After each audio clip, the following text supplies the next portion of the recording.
The 2004 Nissan 350Z rival swap by Tech 2 Motorsports. For the most part, when you get together a big group of tuners, we mean real tuners, not some dude that throws 500 pounds of plastic and chrome on his ride and calls it a tuner car. There are several clear divides.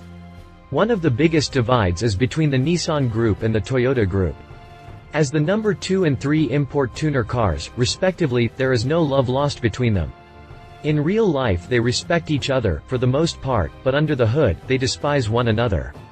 This is why you never see a Nissan-meets-Toyota kind of monster build.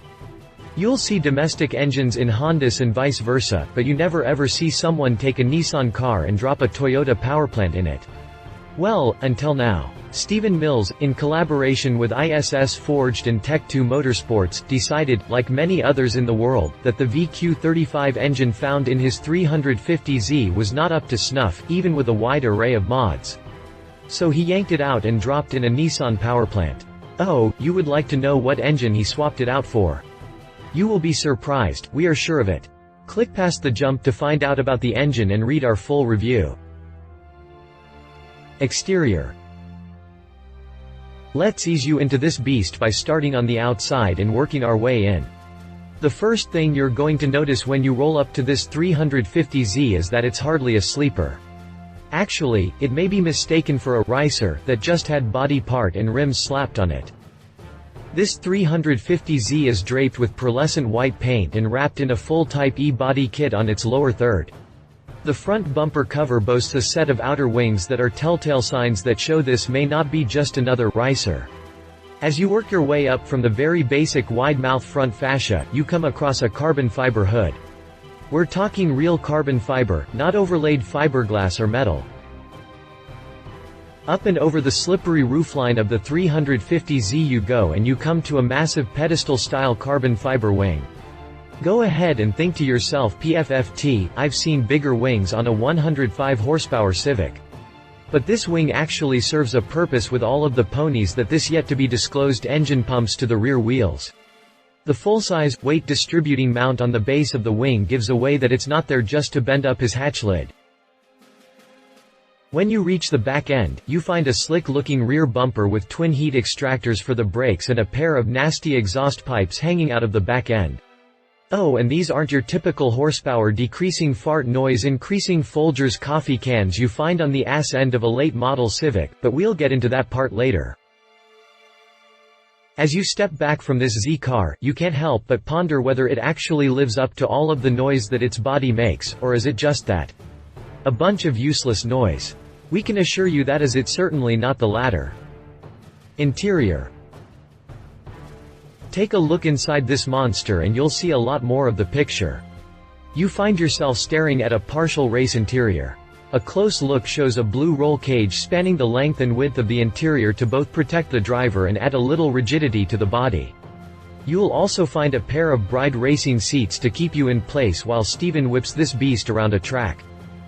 The driver gets to hang on to a full racing steering wheel. Sitting in the center stack there is another telltale sign that this car means business, a Greddy Profec B Spec 2 boost controller, so he can fine-tune the turbocharger on the fly. In the center console, you also see a shiny red button, but as Tommy Lee Jones once notably said, "Oh, the red button there, kid. Don't ever touch the red button.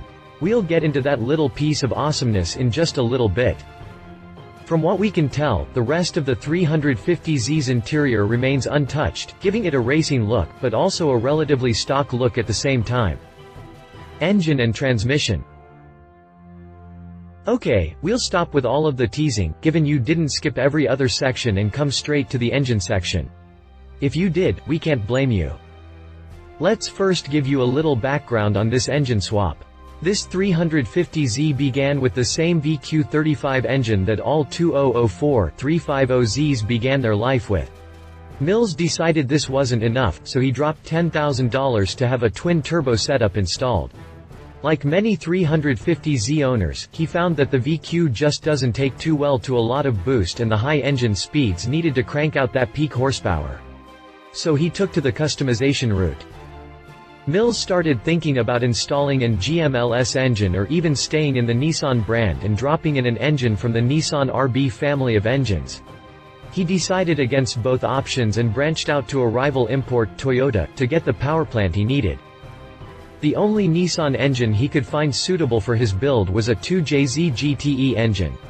For those that don't know, that is the turbocharged 3.0-liter inline six-cylinder engine of Supra fame. This donor engine was pulled from a 1998 Supra, which boasts 320 horsepower straight from the box. As it sits, the 2JZ GTE can handle up to 500 ponies and a load of boost, thanks to its recessed piston tops to lower compression, oil-cooled pistons, and high-strength crankshaft. At this point, Mills enlisted the help of Tech 2 Motorsports to take on the swap. Tech 2 provided the custom motor mounts, new drivetrain cross members, and 4-inch intercooler to make the installation as straightforward as it could be. Mills then added in a set of oil coolers and a high-flow fuel pump to keep things moving on the inside of the engine. Also strapped to this high-powered six-banger is a set of OBX pulleys to help lessen the load on the engine and free up a few extra horses. Helping the engine breath a little is a full titanium exhaust system from HKS with custom turbo piping. Also, swapped out was the twin-turbo setup in favor of a single precision turbocharger. To squeeze every last ounce out of this build, Stephen then had the ECU replaced with an AEM V1 ECU. Oh, and we almost forgot the little red button. Well, much like the little red button in that Ford POS, as Will Smith put it in MIB, it'll make this 350Z do something like this when you push it. Okay, well maybe sans the defiance of gravity, body transformation, jet packs, and Elvis playing in an 8-track player, but you get the point. That button controls the 10-pound nitrous express kit, or as we like to call it, the haul-ass spray. Just please don't call it NOS, or our heads might explode. All of this links up to a Toyota Aristo 5-speed automatic transmission, which is the only weak link in the entire build. Once this transmission is swapped out for a more durable unit, Mills can really unleash the engine. Though the actually horsepower number is not released, we estimate that this build is good for at least 600 horsepower. With the mild modifications, the engine can handle upward of 700 ponies, but the transmission just can't take that abuse. Suspension and handling. Okay, you need to be able to stop and steer this beast, so Mills paid a little attention to the handling too. Under the car, you have a set of Greddy Type S coilover struts plus a strut bars tying each side together. On the corners, you have a set of ISS Forged FS6 wheels that are layered in Lamborghini Verde Ithaca lime green color, with black inner barrels, measuring 19 by 9.5 inches on the front and 19 by 11 inches on the rear. These flashy rims are wrapped in Nitto Invo tires sized 265/30ths R19 on the front and 315/25ths R19 on the rear. Hidden behind the front rims is a Greddy 14-inch big brake kit with 6-pot calipers and steel lines. The rear brakes were upgraded to 13-inch Greddy big brakes with the same 6-pot calipers. Conclusion. What can we say, this is by far the most creatively done build we've seen lately. Who would think to drop a Supra 6-popper into a 2004 Z car? When we got word from ISS Forged that this project was complete, our mouths all hit the floor in amazement. What an awesome setup and what supreme creativity Stephen Mills, Tech 2 Motorsports, and ISS Forges showed when they came up with this beast. Absolutely phenomenal. Love it. If it were legal to marry a car, this would be the one. Green wheels set it off nicely. The anti-ricer. Leave it, it's not mine, I have never driven it. Steven would likely never allow me to drive it. If you liked this video, please share your thoughts in the comments below and don't forget to hit the subscribe button.